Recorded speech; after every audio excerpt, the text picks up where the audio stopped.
You ever wondered why human beings are weak and fragile compared to the rest of the animal kingdom?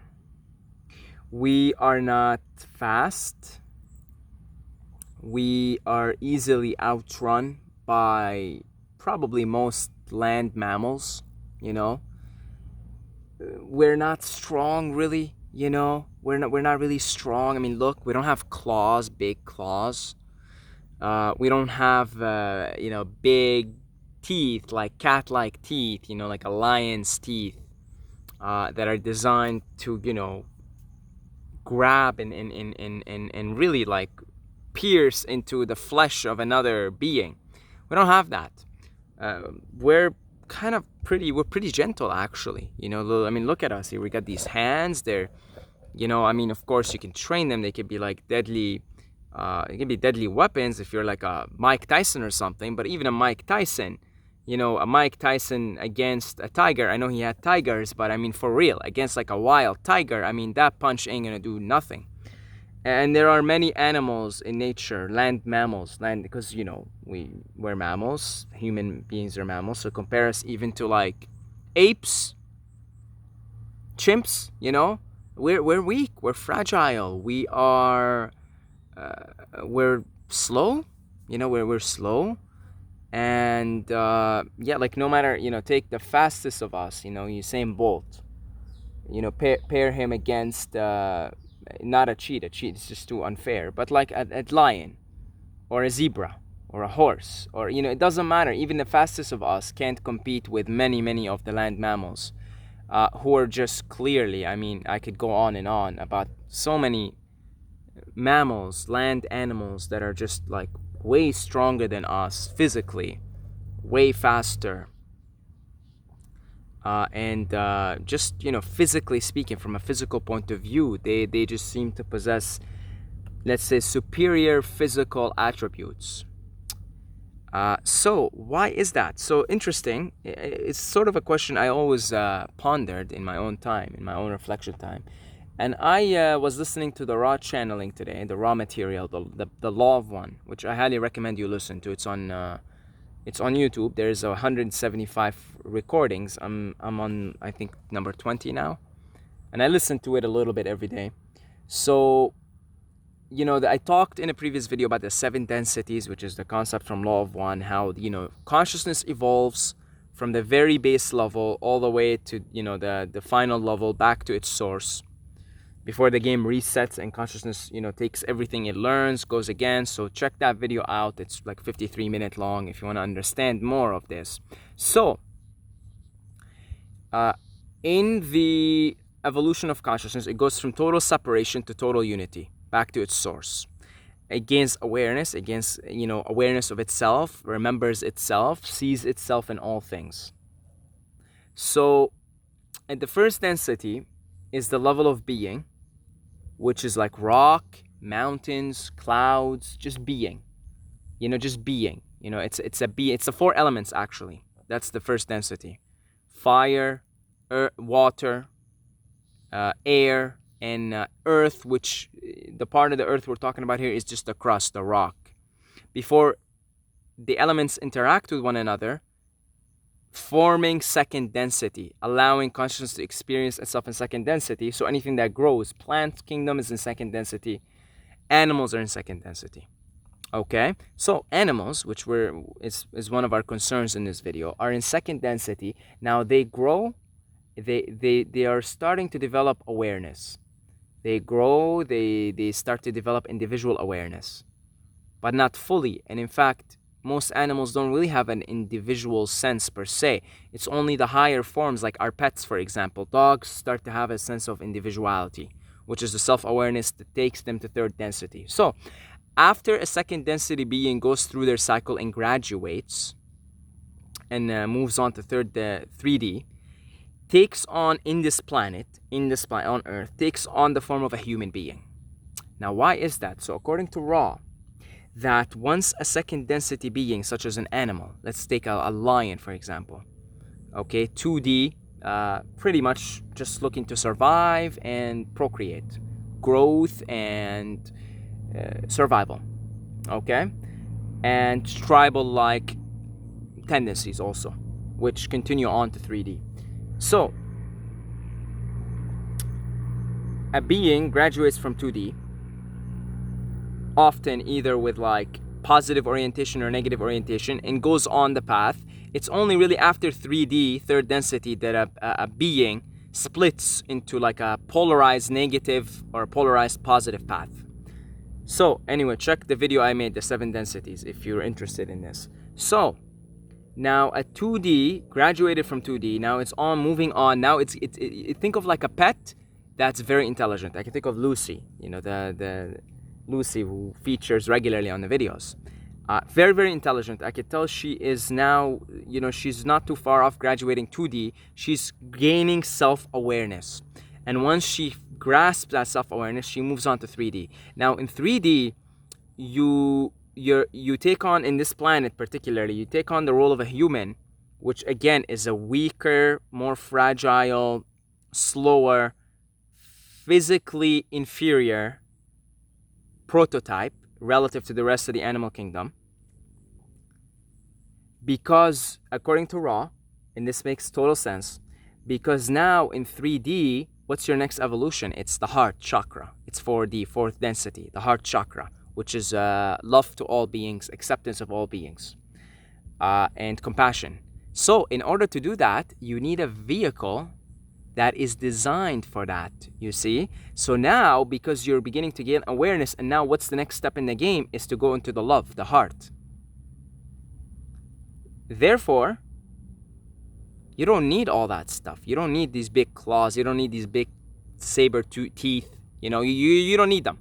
You don't need them anymore, because you're precisely shedding that type of behavior, which is the violent, destructive behavior. Now, of course, beings can go to fourth density shadow. So heart chakra shadow, which is total love to the individual self. And that is a legitimate path. But also for that, you don't need big teeth.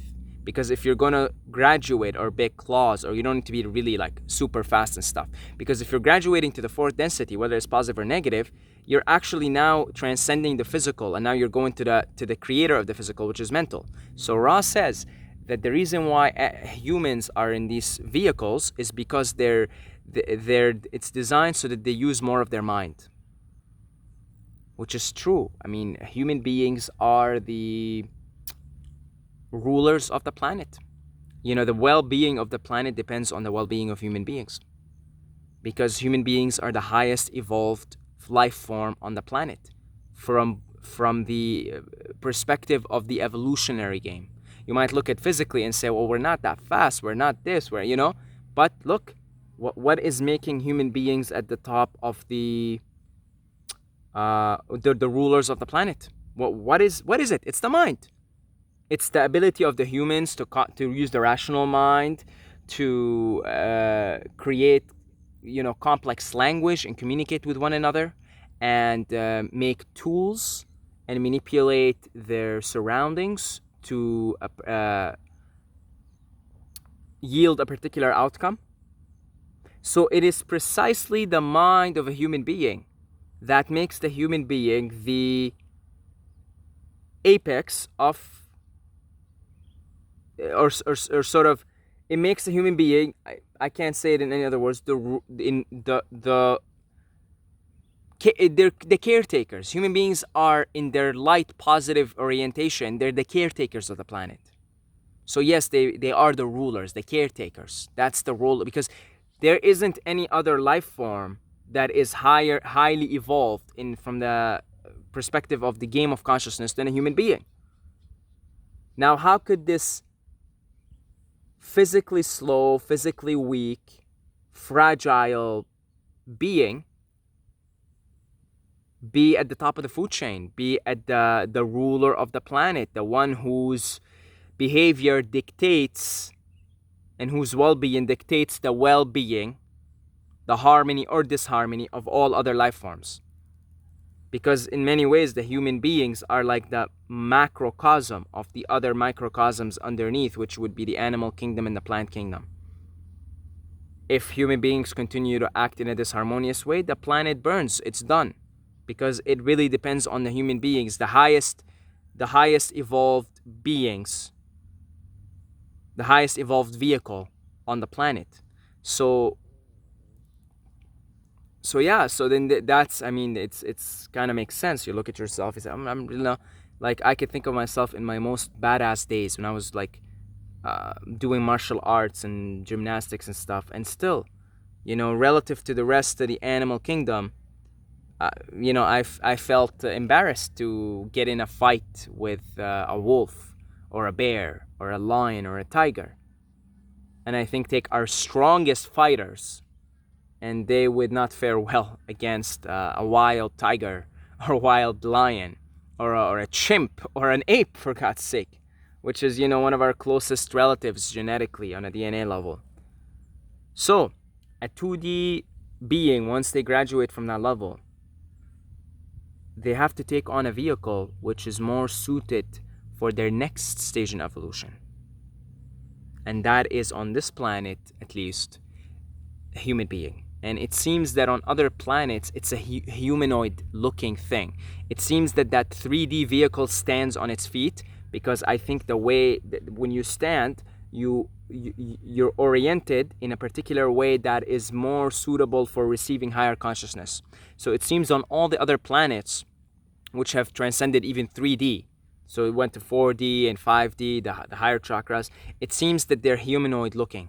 They stand on 2 feet, because when you are now in the 3D and above, and you're able to, you have these higher faculties, higher intelligence, and you have more tools within you, the rational mind, the ability to think, the ability to contemplate, the ability to be self-aware, because the third density is all about self-awareness. And then from that self-awareness comes the increased self-awareness of the heart chakra, which is to realize that all individual selves are one self. And then that you could choose from there, I'm going to serve this negative path, or I'm going to serve others, which serves this, and that's the positive path.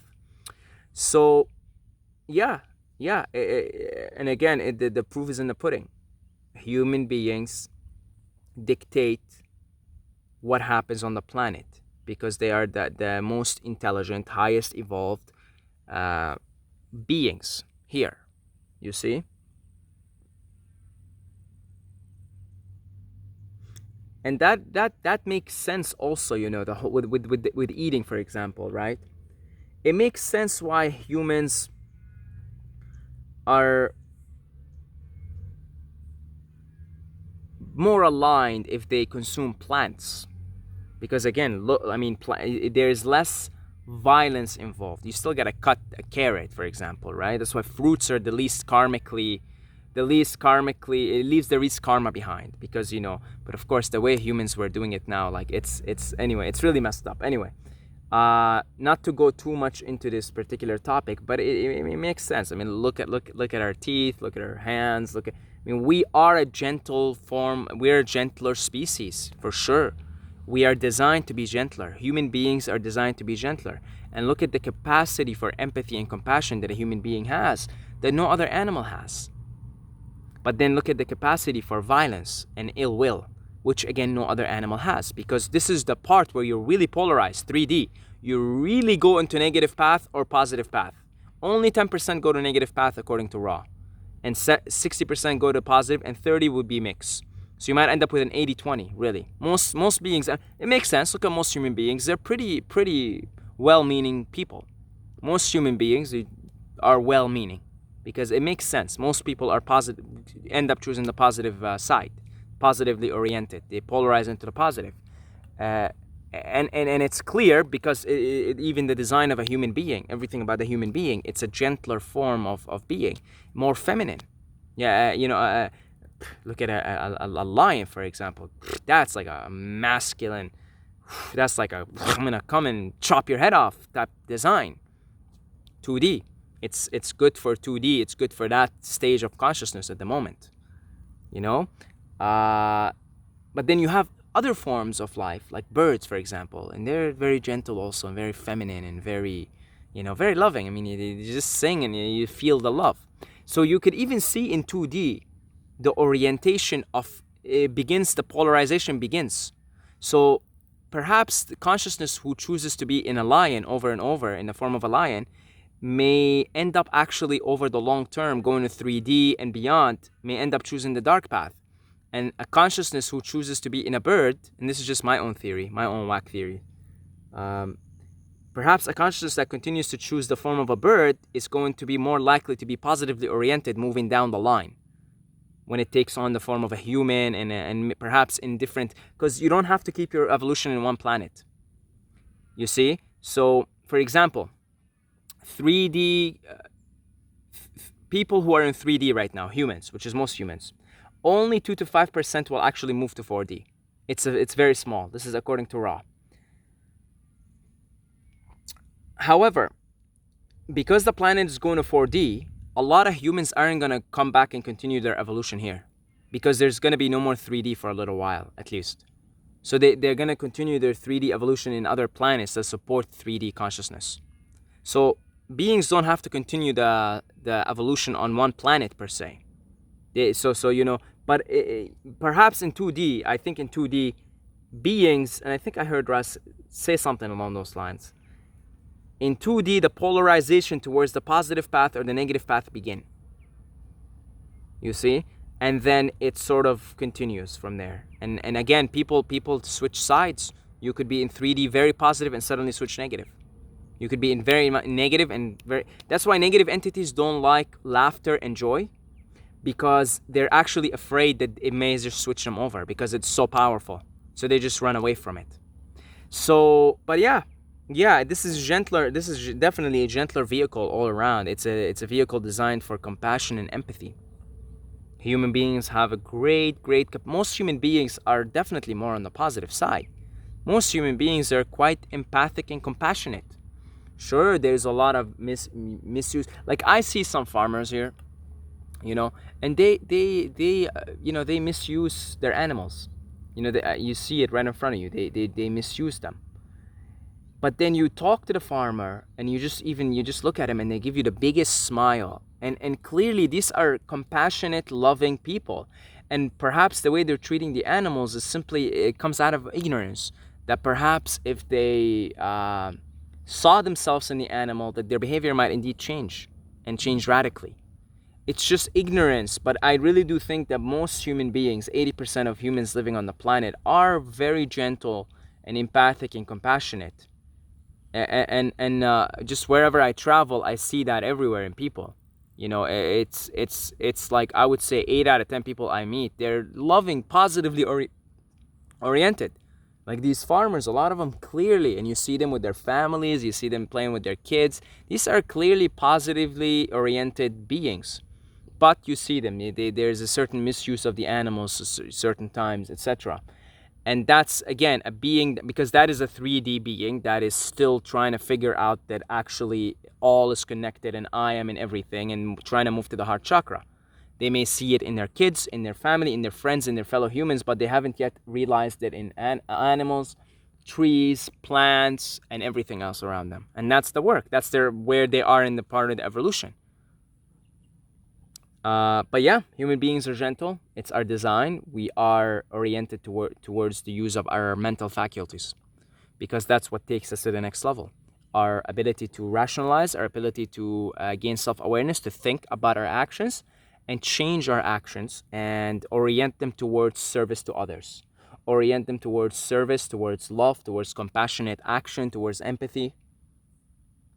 And yeah, that's precisely our mental faculties that take us to the next level. From there on, it's pure mental. Once you go to 4D and beyond, it's just pure mental. Then even your communication with 3D will mostly take on the form of thoughts and telepathy. That's how the four-dimensional, fifth-dimensional, sixth-dimensional, not dimensional densities is different. That's how these the beings from the other densities, the higher densities, communicate with us, both positive and negative, via mental thoughts, via mental thoughts, via telepathy. It's just mental. So after 3D, you shed the physical. Basically, you're now purely into the mental worlds. That's the journey. It's the shedding of the physical, the realization of the oneness, and going up and up and up and up and up. And then as that, you could come down to the 3D and take on a physical body for a particular mission, for a particular assignment, for a particular project. but still, your essence is vibrating at these higher frequencies. You see. So yeah, very interesting, very very interesting. So thank you to the Patreons for your support, and thank you to all the people who donated on PayPal. If you would like to support the mission of this channel, what we're all about here, and the more resources we have, the more we could do groundwork together. It's something I'm formulating lately, to carry out groundwork, some kind of retreats or meetup or something. So I'm thinking about it still. And yeah, the more resources we have, the more we could do. And what else? Yeah, I love you guys. Saeed Mubayed, not .com. Saeed Mubayed at Instagram.